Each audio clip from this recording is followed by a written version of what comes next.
संबोधित कर रहे हैं इस वक्त। सोरेन जी की भूमि है और जब जब भी मुझे यहां आपके बीच आने का अवसर मिला है, हर बार बाबा मदनेश्वर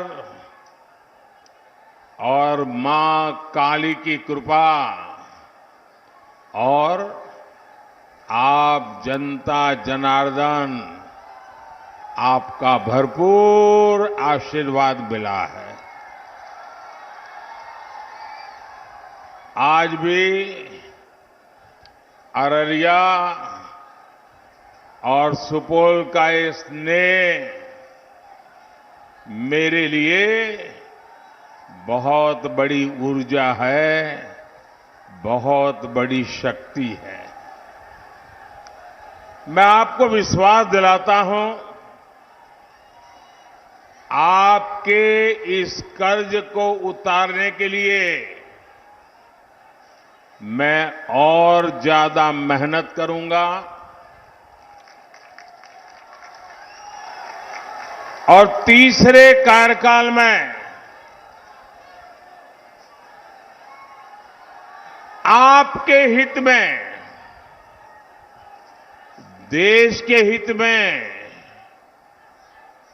और ज्यादा बड़े फैसले देश लेने वाला है। साथियों, मैं हिंदुस्तान के कोने कोने में इन दिनों जनता जनार्दन के आशीर्वाद मांगने के लिए जा रहा हूं और देश के कोने में जहां जहां गया, शहर हो, गांव हो, पुरुष हो, स्त्री हो, युवा हो, युवती हो, पूरे देश एक ही बात कह रहा है, फिर एक बार, फिर एक बार, फिर एक बार। भाइयों और बहनों, आज दूसरे चरण का मतदान भी चल रहा है। ये लोकतंत्र का महापर्व है। मेरे सभी मतदाताओं से, विशेषकर युवा वोटर से अपील है कि ज्यादा से ज्यादा संख्या में वोट डालने के लिए जाएं। मैं जानता हूं गर्मी का समय है, लेकिन विपरीत परिस्थितियों में भी हमें देश के हित में, लोकतंत्र की मजबूती के लिए वोट देने का अपना कर्तव्य निभाना ही चाहिए। हमें एक कदम भी पीछे नहीं रहना चाहिए।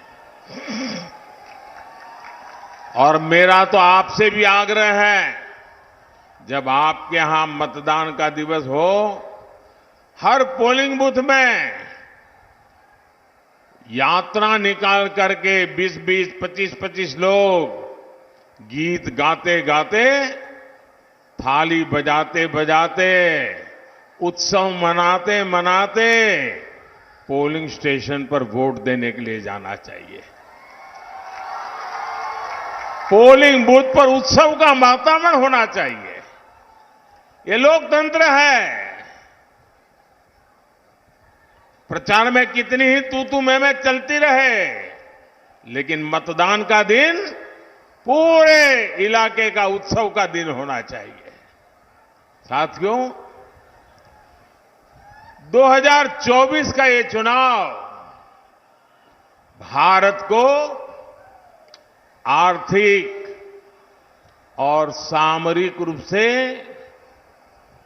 शक्तिशाली बनाने के लिए चुनाव है और इसमें बिहार के आप सभी मेरे जागरूक भाई बहनों की बहुत बड़ी भूमिका है। गुलामी के लंबे कालखंड से पहले जब बिहार समृद्ध था, तब भारत एक महाशक्ति था। आज जब भारत दुनिया की तीसरी सबसे बड़ी आर्थिक महाशक्ति बनने के लिए चल पड़ा है, तो बिहार की भी इसमें बहुत बड़ी भूमिका है। बिहार के लोगों की प्रतिभा, यहां के लोगों की बौद्धिकता, यहां के लोगों की परिश्रम की पराकाष्ठा करके दिखाने का जो जज्बा है ना, ऐसा जज्बा कहीं और देखने को नहीं मिलता है।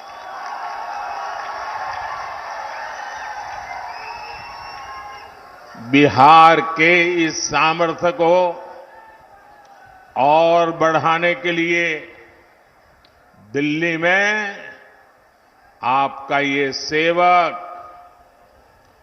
और यहां बिहार में हमारे नीतीश जी और उनकी पूरी टीम पूरी शक्ति से काम कर रहे हैं।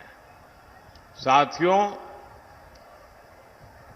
आरजेडी कांग्रेस के इंडी गठबंधन को ना देश के संविधान की परवाह है और ना ही लोकतंत्र की परवाह है।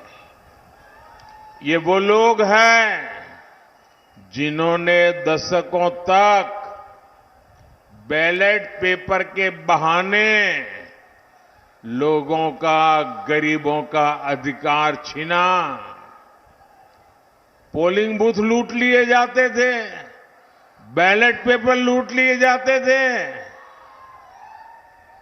बिहार के लोग साक्षी हैं कि कैसे आरजेडी कांग्रेस के शासन में चुनावों में मतदान पत्र, बैलेट पेपर लूटे जाते थे। इतना ही नहीं, गरीबों को तो वोट डालने के लिए घर से बाहर भी नहीं निकलने दिया जाता था।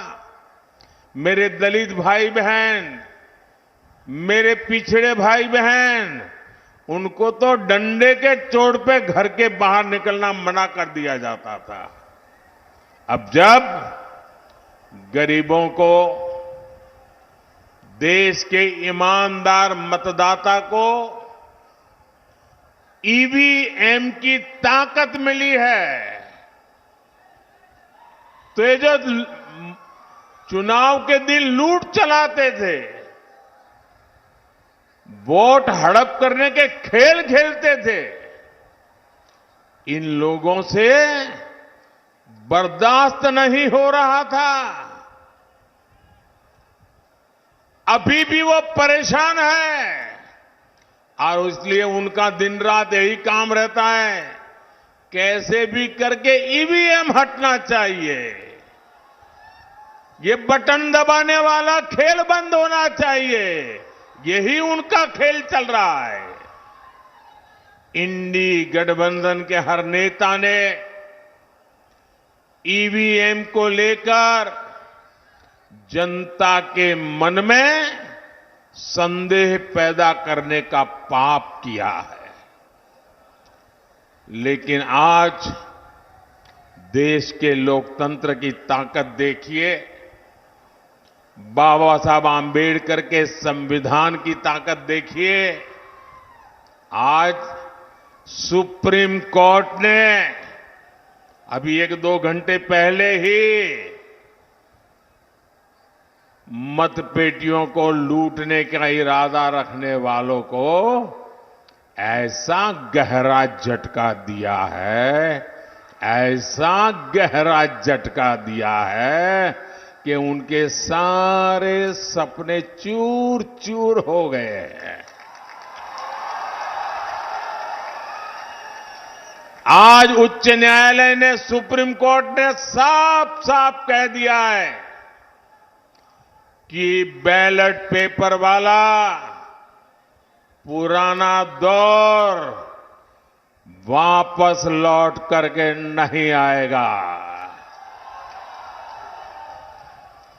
आज जब पूरी दुनिया भारत के लोकतंत्र की, भारत की चुनाव प्रक्रिया की, भारत के चुनावों में टेक्नोलॉजी के उपयोग की वाहवाही करती है, तारीफ करती है, तब ये लोग अपने निजी स्वार्थ के लिए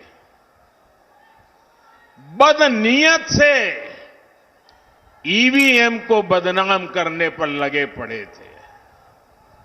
इन्होंने लोकतंत्र के साथ लगातार विश्वासघात करने की कोशिश की है, लेकिन आज इन्हीं लोगों को देश की सर्वोच्च अदालत ने, सुप्रीम कोर्ट ने ऐसा करारा तमाचा मारा है, ऐसा करारा तमाचा मारा है, ये अब मुंह ऊंची करके देख नहीं पाएंगे जी।